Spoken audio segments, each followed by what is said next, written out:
shab xayolga to'ldim, birinchi muhabbatim. O'tdi yoshlik zag' bilan, gohi to'polon bilan,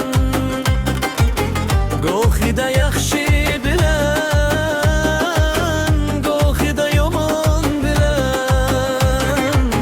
Ayro ham tushdim ba'zan, qalb bilan imon bilan. Lekin seni yo'qotdim, birinchi muhabbatim. Mangu g'aflatda qotdim, birinchi muhabbatim.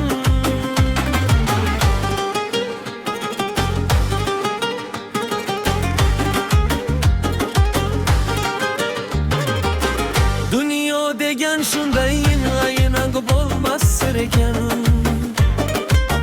Goh keng ekan, gohida tuynuksiz qasr ekan. Lekin inson ham erisha bir hisga asir ekan. Nechun bilmovdim avval, birinchi muhabbatim. Parvo qilmovdim avval, birinchi muhabbatim. Holbuki orzulardan juda ham borganim yo'q, yulduzday kuyganim yo'q, oy kabi to'lganim yo'q. Erta xazon gul kabi sarg'ayib solganim yo'q. Seni eslab yig'layman, birinchi muhabbatim.